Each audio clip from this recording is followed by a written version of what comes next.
Hello friends, আমি দেবজ্যোতি। তো আজকে আমরা কথা বলবো রবীন্দ্রনাথ ঠাকুর দ্য ফিল্ম ডিরেক্টরকে নিয়ে। রবীন্দ্রনাথ ঠাকুর তার কবিতা, তার গান, তার উপন্যাস, তার ছোট গল্প, এগুলো কোনো কিছু নতুন করে বলার অপেক্ষা রাখে না।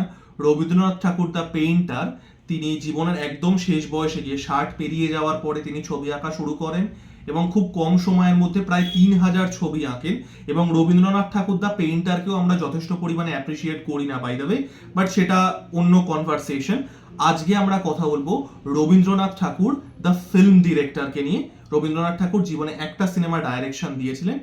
এবার যে অল্প সংখ্যক মানুষ রেগুলারলি আমার ভিডিও দেখেন তারা হয়তো এতদিনে বুঝেই গেছেন আমার মূল ফোর্টে হচ্ছে ফিল্ম হিস্ট্রি।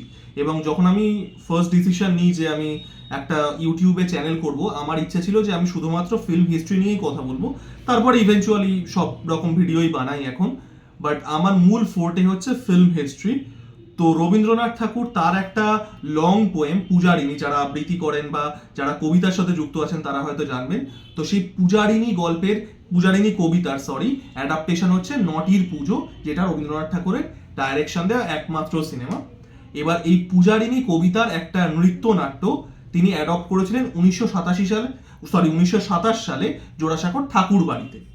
এবং সেই নৃত্যনাট্যটাই পরবর্তীকালে 1931 সালে রবীন্দ্রনাথ ঠাকুরের 70তম জন্মদিনে সেটাকে সেলিব্রেশন উপলক্ষে সেই নৃত্যনাট্যটা পারফর্ম করা হয় নিউ এম্পায়ার সিনেমাতে, যেটা ধর্মতলাতে এখনো আছে, এখনো অ্যাক্টিভ আছে। তো সেই নিউ এম্পায়ার সিনেমাতে রবীন্দ্রনাথ ঠাকুরের 70তম জন্মদিন উপলক্ষে এই পূজারিনী কবিতার যে অ্যাডপ্টেশনটা তিনি করেছিলেন নৃত্যনাট্য রূপে, সেটা স্টেজিংটা হয় তার 70তম জন্মদিন উপলক্ষে। এবং সেই সেলিব্রেশনে একজন খুব বড় মাপের মানুষ উপস্থিত ছিলেন। তিনি ছিলেন বীরেন্দ্রনাথ সরকার, যিনি ছিলেন নিউ থিয়েটার্স, সেই নিউ থিয়েটার্সের প্রতিষ্ঠাতা।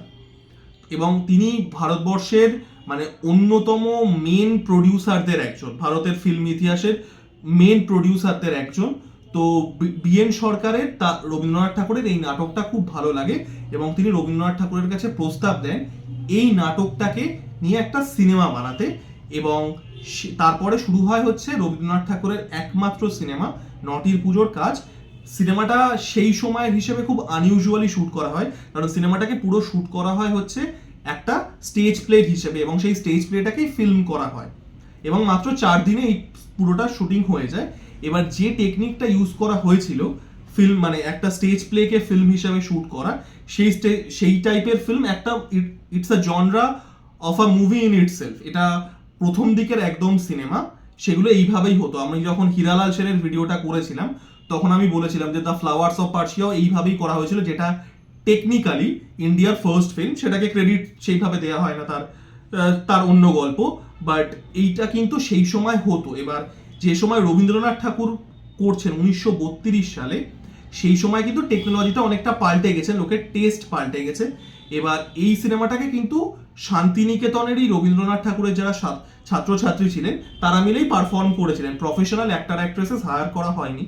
এবং মাত্র 4 দিনে এটাকে নৃত্যনাট্যের হিসেবেই একটা স্টেজ প্লের মতো করেই সেটাকে প্রেজেন্ট করা হয় এবং সেটাকে ফিল্ম করা হয়। এবং এটা বাংলার প্রথম দিকের টকি ফিল্মগুলোর একটা ছিল।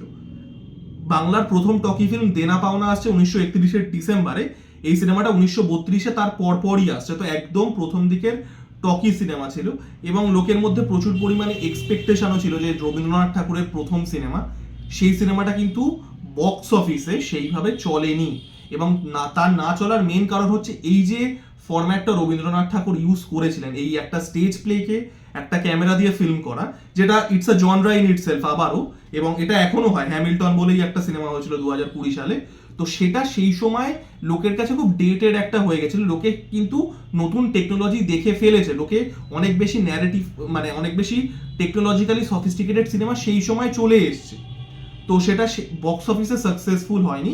কিন্তু এটার কিন্তু যেটা বললাম দুটো হিস্টোরিক্যাল সিগনিফিকেন্স আছে।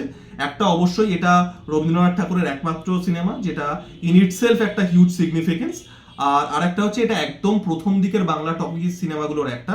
বাই দ্য ওয়ে, সিনেমাটা নিয়ে আরেকটা ফান ফ্যাক্ট হচ্ছে এই নটির পুজো সিনেমাতে সিনেমাটোগ্রাফার ছিলেন নিতিন বোস, যিনি পরবর্তীকালে বিশাল মাপের ডাইরেক্টর হন। তিনি ধূপ ছাও বা গঙ্গা যমুনার মতো কালজয়ী সিনেমা ডাইরেকশন দিয়েছিলেন, খুব বড় ডাইরেক্টর। তো তিনি এই সিনেমাতে সিনেমাটোগ্রাফারের কাজ করেন। তো এই সিনেমাটার শেষ পরিণতি কি হয় দেখুন। এই মানে আমি যখন ফিল্ম হিস্ট্রি নিয়ে আলোচনা করেছি তখন এই কথাটা আমি বেশ কয়েকবারই বলেছি আমার আগের ভিডিওগুলোতেও, যে আগেকার দিনের ফিল্ম, সেই সময় সাইলেন্ট ফিল্মের এরাতে ফিল্ম স্টক ক্রিয়েট হতো নাইট্রেট দিয়ে। এবার এই নাইট্রেট খুব আনস্টেবল আর ফ্ল্যামেবল একটা দ্রব্য, ভীষণভাবে দাহ্য।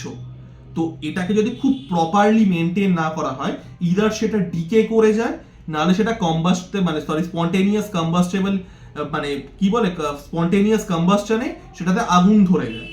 তো রবীন্দ্রনাথ ঠাকুরের ক্ষেত্রেও এটাই হয়েছিল। এটা বহুবার হয়েছে, আমি হীরালাল সেনের ভিডিওটাতে আপনারা প্লিজ দেখবেন, আমি সেখানে পুরনো ফিল্মের টেকনোলজি নিয়ে ডিটেলসে আলোচনা করেছি। তো রবীন্দ্রনাথ ঠাকুরের ফিল্ম যে স্টকটা ছিল সেটাতেও তাই হয়, ইট কট ফায়ার। এবং পরবর্তীকালে তার ফিল্মের একটা পার্শিয়াল রেস্টোরেশন পসিবল হয় এবং সেটা ইউটিউবে অ্যাভেলেবেল আছে, আমি সেটা লিঙ্ক দিয়ে দেবো। তো এই হচ্ছে নটির পুজোর গল্প, রবীন্দ্রনাথ ঠাকুরের ডাইরেকশন দেয়া একমাত্র সিনেমা, যেটা প্রডিউস করেছিলেন বিএন সরকার, নিউ থিয়েটার্সের প্রতিষ্ঠাতা, এবং যেটার সিনেমাটোগ্রাফি করেছিলেন নিতিন বোস, যিনি পরবর্তীকালে একজন খুব বড় মাপের ডাইরেক্টর হন। তো আমার ভিডিওটা কেমন লাগলো জানাবেন, লাইক, কমেন্ট এবং সাবস্ক্রাইব করে আমার পাশে থাকুন। ধন্যবাদ।